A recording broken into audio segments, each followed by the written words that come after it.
Hello everyone, welcome to back my YouTube channel. दोस्तों, आज हम शुरू करने जा रहे हैं लेखक सीरीज, जिसका यह पार्ट 1 होगा और यह बुक है डॉक्टर प्रभात कुमार प्रभाकर जी की। सर ने अपनी इस बुक में हर एक लेखक के बारे में इतने अच्छे से और इतने विस्तार से चर्चा की है कि आप किसी भी परीक्षा में बैठते हैं तो आपका एक भी प्रश्न छूट नहीं पाएगा किसी लेखक से। आइए देखते हैं रामधारी सिंह दिनकर जी, जीवन वर्त एवं रचनाएं। आग और राख के कवि रामधारी सिंह दिनकर का जन्म बिहार के बेगूसराय जिले के सिमरिया गांव में 23 सितंबर 1908 ईस्वी को हुआ। इनके पिता बाबू रवि सिंह तथा माता मनरूप देवी थी। दिनकर जी के जन्म के मात्र 2 वर्ष बाद ही पिता की मृत्यु हो गई।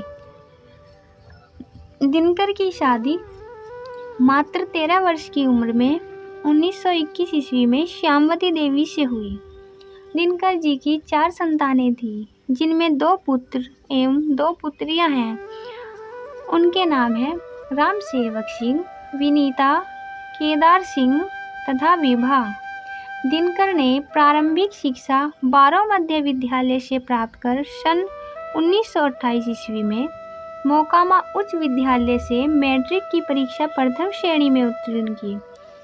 मैट्रिक में पूरे सूबे में प्रथम आने के कारण भूदेव स्वर्ण पदक सम्मान से सम्मानित किया गया। सन 1932 ईस्वी में पटना कॉलेज से इतिहास विषय से स्नातक की परीक्षा उत्तीर्ण की।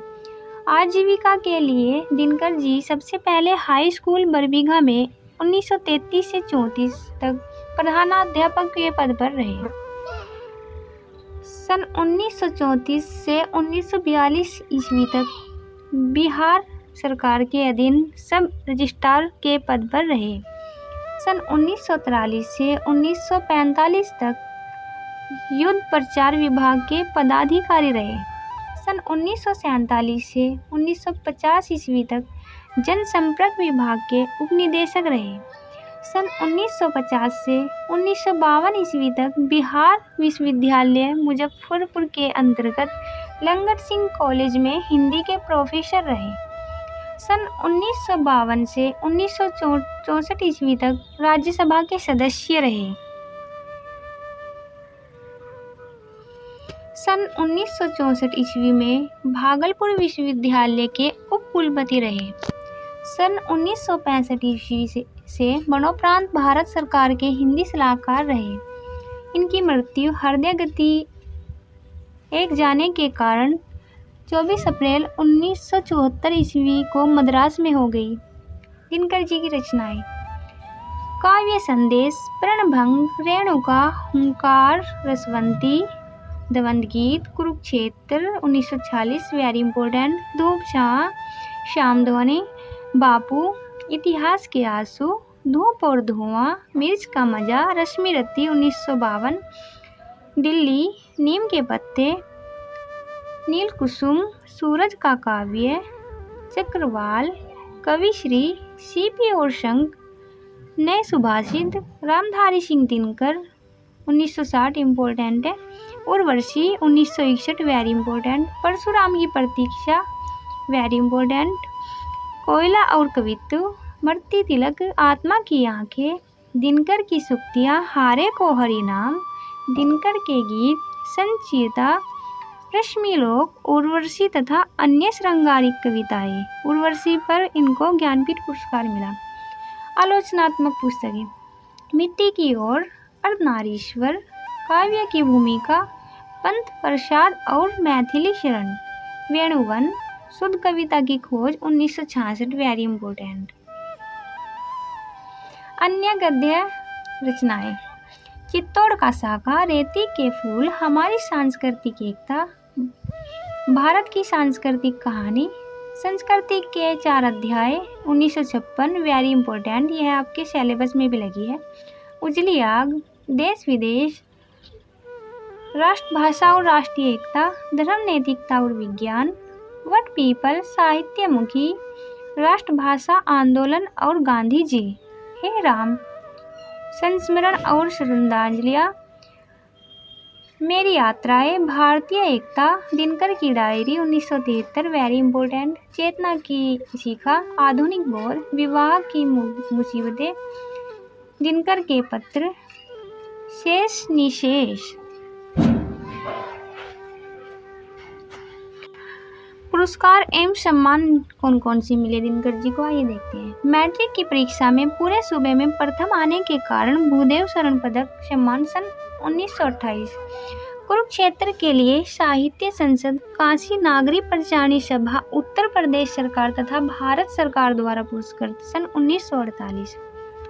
संस्कृति के 4 अध्याय पर साहित्य अकादमी पुरस्कार मिला इनको।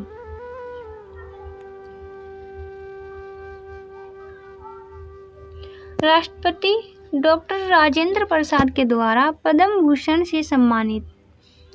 भागलपुर विश्वविद्यालय के कुलपति डॉक्टर जाकिर हुसैन द्वारा डॉक्टर ऑफ लिटरेचर की उपाधि से सम्मानित किए गए थे 1962 में। रसवंती पत्रिका के हीरक जयंती के अवसर पर राष्ट्रकवि मैथिली शरण गुप्त द्वारा मानपत्र प्रदान किया गया। गुरुकुल महाविद्यालय द्वारा विद्या वाचस्पति की उपाधि सन 1965। राजस्थान विद्यापीठ उदयपुर द्वारा साहित्य चूड़ामणि की उपाधि। उर्वशी महाकाव्य पर भारतीय ज्ञानपीठ पुरस्कार सन 1973 ईस्वी में मिला। दिनकर जी के बारे में विद्वानों की राय देखते हैं, किसने क्या कहा है दिनकर जी के बारे में, किसने क्या लिखा है। दिनकर के दामाद शिव सागर ने लिखा है। तो दिनकर जी के दामाद कौन थे? शिव सागर जी। ये लिखते हैं, दिनकर जी अत्यंत भावुक, निश्चल और सहृदय मनुष्य थे। मनुष्य में जितने भी गुण होने चाहिए वे सभी उनमें विद्यमान थे तथा प्रेम, करुणा, सौहार्द, क्षमा, धैर्य और विवेक। माखनलाल चतुर्वेदी ने रेणुका की भूमिका में लिखा है कि, तो पूछ सकते हैं कि रेणुका की भूमिका किसने लिखी थी? माखनलाल चतुर्वेदी जी ने।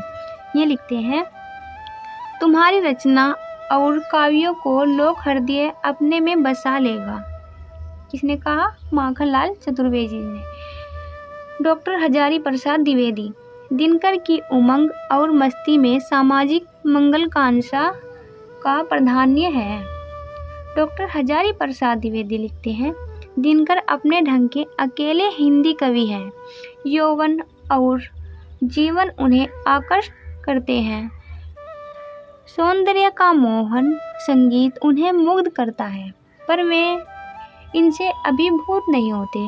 उल्लास और उमंग सच्चे अर्थों में मानवता की मुक्ति से ही संभव है। दिनकर में वह आदर्श पूरे जोर पर है। किसने कहा है? हजारी प्रसाद द्विवेदी जी ने।